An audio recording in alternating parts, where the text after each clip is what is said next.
What's up, manga fans? This is Rafael from C Manga, and I'm here to give you a review of this week's chapter of the Breaker New Ways 148. So, in this chapter, we had a very interesting and mad development, and it's definitely going to change the pace and I'll say the direction the storyline's going. So, it's going to be very interesting to see what's going to happen from here on out after this chapter.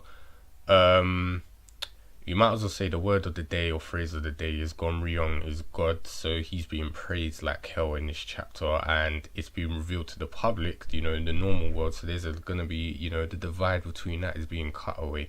And that's one of the main things I said that's going to, cause a rift in this story. And it's really interesting. But onto the chapter.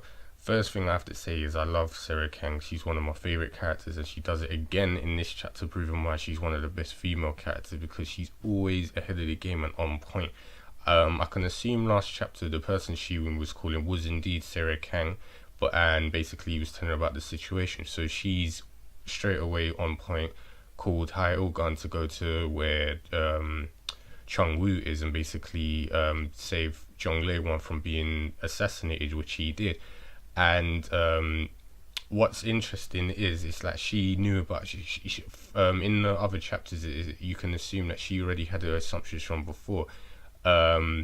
She explains why how is it the obviously the Nine Arch Dragons group has managed to leave an airport untouched and unapprehended after they had a fight and caused a ruckus in an airport in front of civilians and everything.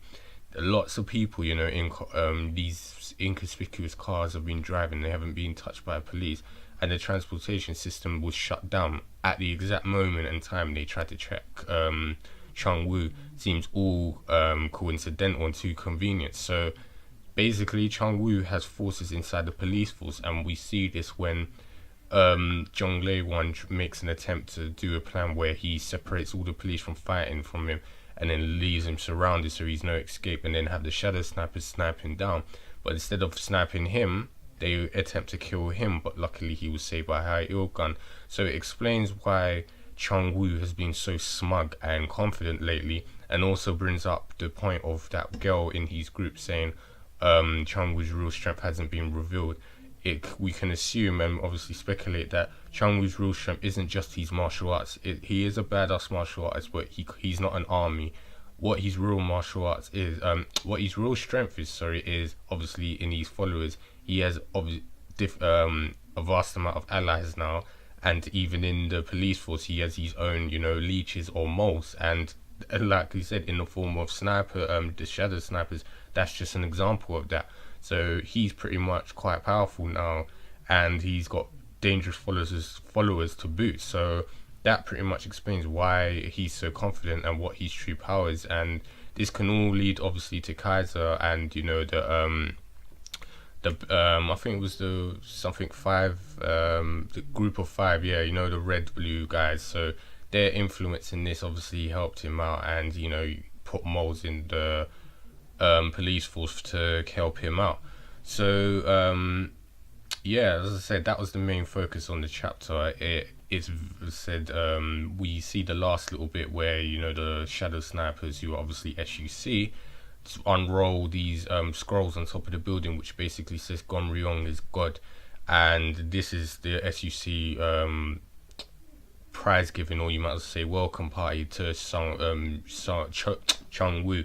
So regardless of my stupid thing, I look back at it now and I'm thinking, my prediction was a massive explosion, because I thought they loved making havoc and explosions. But no, it was a simple thing of revealing the Mirror world to the public, and obviously worshipping Chun-Woo by saying he's God, worship him.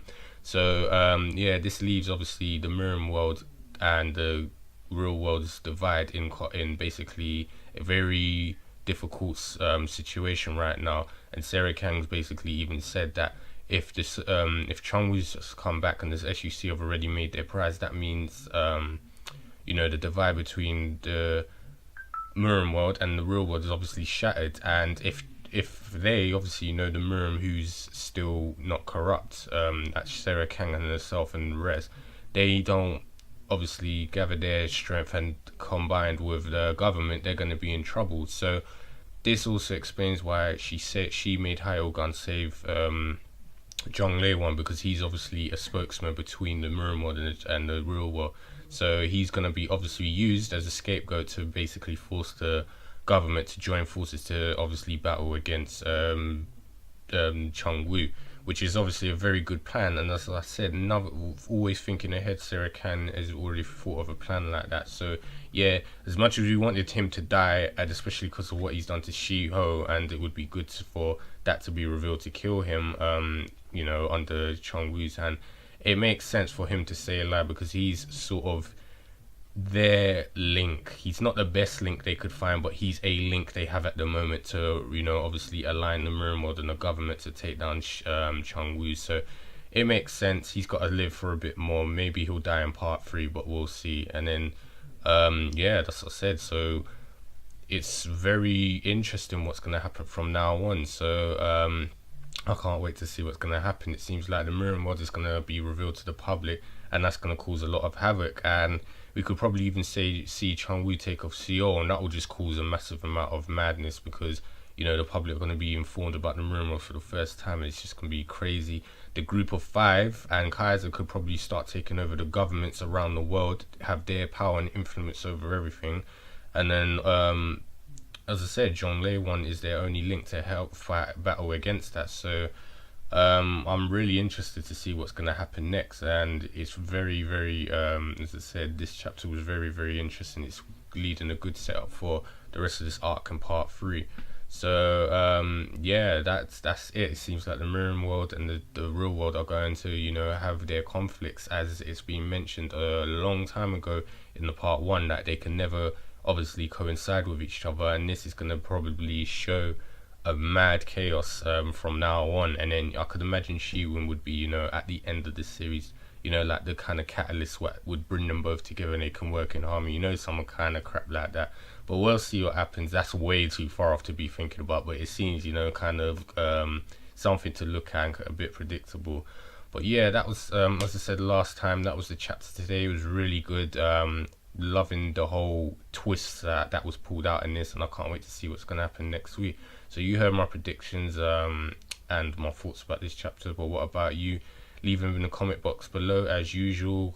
Any opinions, comments, predictions, leave them there. And also, if you're new to the channel and haven't already yet, subscribe for more content in the channel, as you might find several of our stuff quite interesting that we review. And I'll speak to you guys next week.